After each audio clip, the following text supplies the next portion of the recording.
Bonjour et bienvenue sur Action Daily Loucha, j'espère que vous allez bien les amis. Aujourd'hui je partage avec vous une idée d'une recette pour un dîner ou un repas délicieux et rapide à la fois, à décliner selon vos envies, les ingrédients du placard ou du frigo. Découvrons l'idée de la recette que je vous propose aujourd'hui. Alors nous allons commencer par râper les légumes, alors choisissez les légumes de votre choix. Moi j'avais une courgette, une carotte, du coup je vais les râper dans le râpe légumes, sinon prenez une julienne de légumes que vous avez déjà dans le congélateur si vous n'avez pas de légumes frais. Je rajoute des petits pois et des pommes de terre que je vais venir découper en petits morceaux, alors des petits pois congelés. Et là je vais couper des petits cubes de pommes de terre, plus les oignons que j'ai découpés finement dans cette recette. Alors on va par la suite mettre tous nos légumes dans une poêle sauteuse et les sauter avec de l'huile. Alors c'est essentiel de sauter les légumes, ne pas les mettre directement, ou est-ce qu'ils dégorgent dans la préparation et se retrouver avec quelque chose de mouillé, pas agréable en bouche. C'est pour ça qu'à chaque fois je saute mes légumes dans de l'huile avant de les utiliser dans les cakes, dans les quiches et ce qui s'ensuit. On commence par l'oignon et la pomme de terre, c'est pour ça que je ne les ai pas mélangés avec les autres légumes.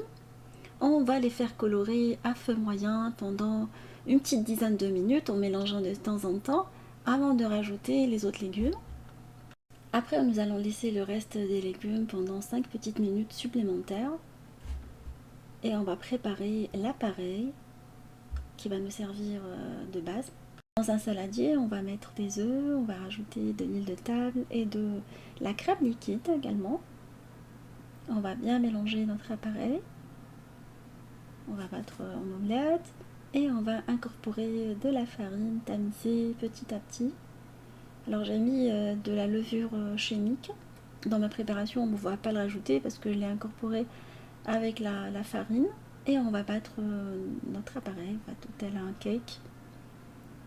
On va saler et poivrer. J'ai pas salé et poivré les légumes, j'ai mis le sel directement dans l'appareil en fait que j'ai réalisé. Entre temps, les légumes ils sont maintenant cuits, on peut les rajouter. Au moment où vous les rajoutez, il faut mélanger aussitôt et bien énergiquement parce qu'ils sont chauds, on risque de se retrouver avec les œufs qui se séparent de la préparation, enfin après c'est pas appréciable. On va mettre du fromage, j'ai mis du mozzarella et je vais rajouter également un autre fromage italien que je vais venir râper. Alors mettez le fromage de votre choix. Mais je trouve que le parmesan absorbe vraiment l'humidité et donne un super résultat dans ces recettes. Mais après, si vous ne l'avez pas, vous pouvez vous contenter de la mozzarella râpée, spéciale cuisine, hein, pas celle qu'on met dans la salade. Et on va mélanger tout ça. Vous pouvez, à cette étape-là, vous contenter uniquement de légumes, quand vous pouvez rajouter de la charcuterie, du thon, si vous voulez mettre autre chose que ça. Mais les légumes tout seuls, ça passe, hein.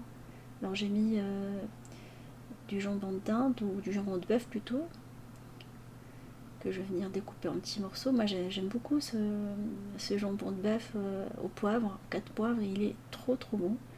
Une fois bien coupé, on va le mettre dans l'appareil et bien mélanger après. Mais comme je vous ai dit, les légumes tout seuls, ça passe très bien aussi, hein.